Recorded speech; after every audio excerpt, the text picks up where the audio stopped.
قبل ما ابدأ الفيديو ما تنسوش تعملوا لايك للفيديو واشتراك في القناة وتفعلوا زر الجرس عشان يوصلكوا كل جديد.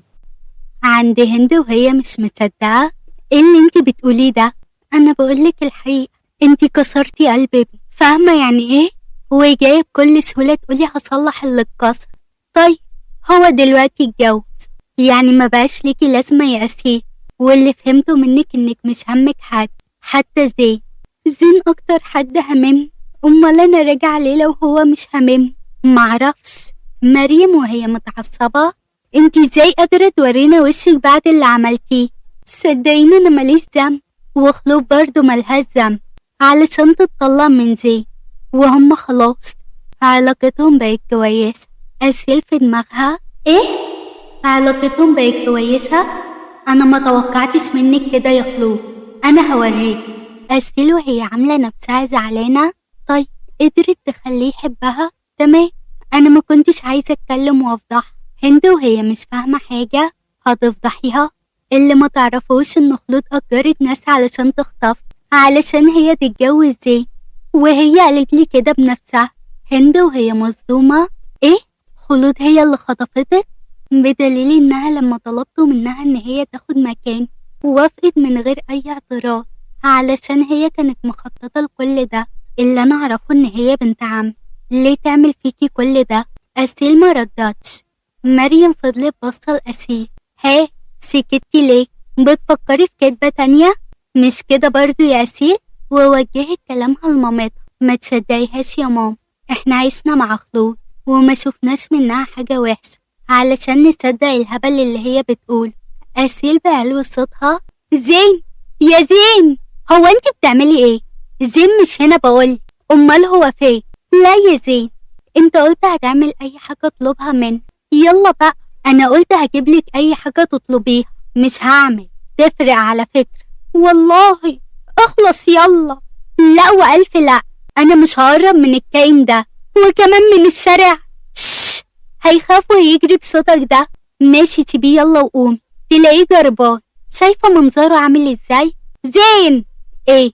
اقعد جنبي يا زين، والا والله العظيم هصوت والم عليك الناس.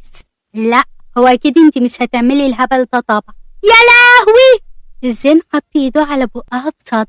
شش، يخرب بيتي. يلا ماشي، وقعد جنبها على الارض. يلا امسك اكله. نعم نعم، اكل مين؟ زين. ماشي. زين رمى الاكل وباعي. زين اكله عدل. يا ستي هو اشتكلك؟ طيب هات ايديك. زين وهو مش فاهم اللي عايزة ايه من ايدي. خلود مسكت ايديه وحركتها على راسه بشويش. لا لا يا خلود بقى اشعر والله. زين فتح عينيه. هو مش هياكلك على فكرة. زين فتح عينيه وبص لايده اللي خلود ماسكاه. بصي شكله بريء ازاي. زين ابتسم لها ونسي ايديه. مالك باصصلي كده ليه؟ هو انت ازاي شايفة كل حاجة حلوة كده؟ بجد؟ مين قالك كده؟ يعني اللي باين من تصرفاتي. فهمت، مش كل اللي بيبان للناس بيبقى حقيقة. انا ممكن ابان لكل حاجة بسيطة وسهلة وان ما عنديش مشاكل، بس الحقيقة مش كده خالص. وبعدين هي مش ناقصة نكد. الساعة كام معاك؟ 8. طيب حلو، قوم يلا اليوم خلص، وانا لسه ما طلبتش كل اللي انا عايزاه. هو لسه في تاني؟ يوه ده في كتير. طيب يا اخي اتنيلي قدامي، كلمني باحترام اكتر من كده. ماشي. أسيل وهي متعصبة. شهر عسل؟ انا متوقعتش منها كده. استحملي بقى اللي هعمله فيك. أسيل يا ربي بقى. حاضر يا جدو جاية. هو انتي بتختفي فين فجأة وتروحي فين يا أسيل؟ ها؟ ايه؟ بدور على شغل يا جد. هو انت عايز تحبسني في البيت ولا ايه؟ لا يا بنتي طبعا، انتي بس ملكيش حد غيرنا بعد وفاة امك وابوك، وانا اكتر حد خايف عليك فبطمن عليكي بس. لا ما تقلقش عليا. المهم انت اكلت ولا اطلب لك اكل؟ مرات عمك بقى نزلت اكل من اللي انتي بتحبيه. بجد؟ نزلت ايه؟ هو احنا اكيد مش هنجيب سيرة لخلود وزين باللي حصل النهاردة. انا مش عارفة اخوكي ليه بيحصل معاه كده. ماما، زين مش صغير، زين كبير وهيعرف يفرق ما بين الصح والغلط. ما تشغليش بالك انت. المهم مش هنقول لهم يا ماما. اكيد طبعا يا ماما. في ايه يا بت؟ ما قلت مش هقول. معلش أصل في واحدة كده تصرفاتها بتقول كل حاجة. هند وهي بتكتم ضحكتها، قصدك ايه؟ ما تجيب حتة بقى، ما انت معاكي في ايه؟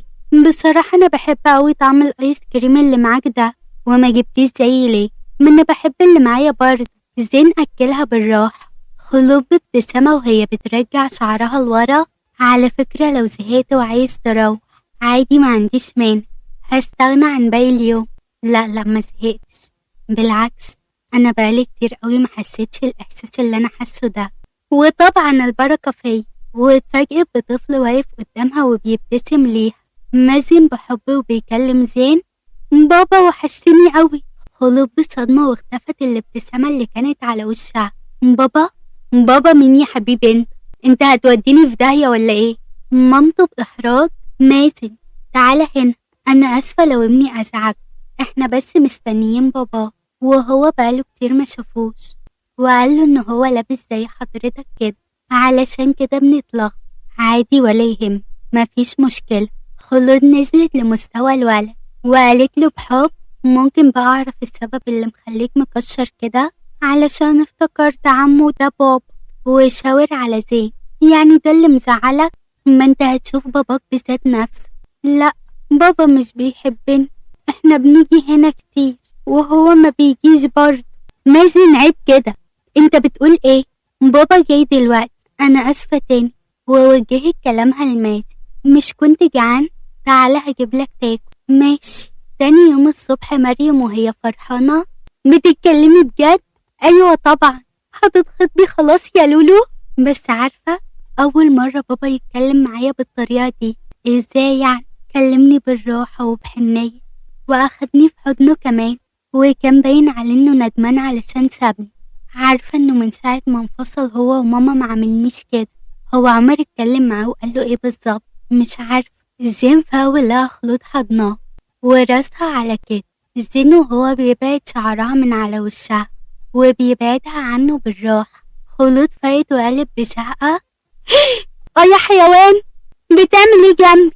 الله يخرب بيتي، ده انت اللي نايمة جنبي. وكمل باستفزاز. وكنت في حضني. على فكرة انت قليل الأدب. زين بانفعال قام وقف قدامها. بت، احترمي نفسك.